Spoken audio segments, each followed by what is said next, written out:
through in the sled progression was just to get double teamwork. And you could have your interior guys do this. You can have your defensive ends do this as well. If you play an odd front where you may be in a 5 to the tight end or a 4 to the tight end. We didn't play that. So while we're doing this with the interior guys on the opposite end, the defensive ends can be going through their run reads, which will be the last part of this video. Again, this is something that is quick and easy. If you don't have a sled, you can do the same drill with the goalpost, or you can utilize offensive lineman to do it.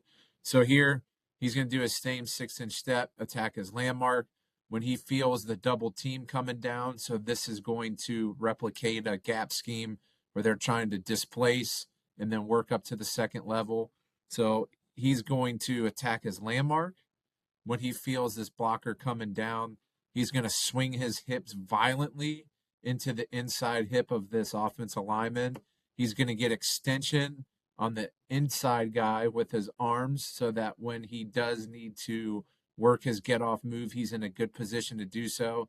He's going to keep his feet buzzing, short and choppy. And then what we would usually do is either on a whistle, this guy will climb to the next level, and then that's when he works his get-off move, or we keep him there, and then on the whistle, he just works a get-off. And again, he's doing a rip move, he's doing an arm over, stuff that we've practiced, and we continue just to rep the same things over and over. So again, off foot movement, violent hips, get off move, squaring back up. One we will do is a zone block. And I teach the defensive lineman too. You know, a win in a double team isn't always making a tackle or splitting. And so some cases, especially for us over the past few years, is we want to hold up the double team. Okay, so we don't want one of those offensive linemen climbing to the second level and getting to the linebackers. So this could be more of a zone blocking. You could still do this in your gap scheme, just going to be different as far as the angle of the offensive lineman he's going to take with his feet. But so here he's going to attack when he feels him working more of a zone step. He's going to hold him up and not allow him to get to the second level. And again, you could do this with the previous one. And then like all drills that we do, we're going to do these from both sides. So once we get through the two different types of blocking and different types of technique we do to handle the double team, we're going to flip over to the other side. And just to add on this too, if you have a smaller defensive line and you get moved periodically, another progression of this drill could be you working the drop in the knee technique.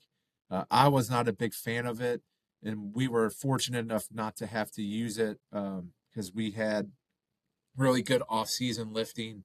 Our guys got strong, and then they did things outside of our weights as well, just to put themselves in the best position to be successful.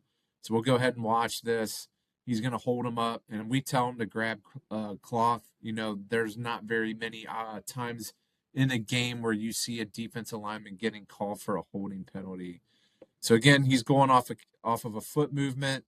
When he feels him coming down, he's going to get a good base, buzz his feet. Yeah. And then on the whistle here, he's going to work a get-off move, and then this guy's going to climb.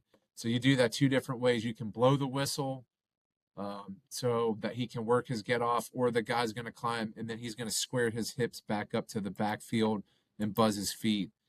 And then with these two, you can add the tackling dimension that we did in the previous drill. So you could put a ball carrier back there. You could put a ball carrier with the football and work punch out.